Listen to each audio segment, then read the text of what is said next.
In this video, I'll show you how to remove an Apple Pay card from your iPhone.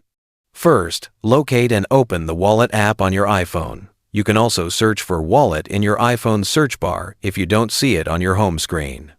Once opened, you'll see all the cards you've added to Apple Pay. Now, tap on the card that you want to remove. This will bring that card into focus, hiding the others so you can manage it easily. In the top right corner, tap the three-dot menu. Here, you'll see options like Card Details, Notifications, and more. Tap on Card Details to open all the information about the card.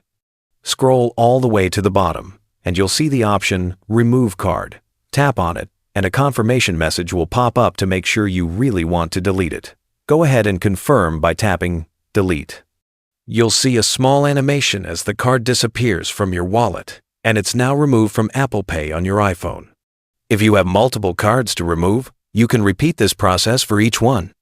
And remember, if you're signed into iCloud and using the same Apple ID on multiple devices, removing a card from one device may not remove it from others. You'll need to remove it separately on each device if needed. That's how you can quickly and safely remove any Apple Pay card from your iPhone.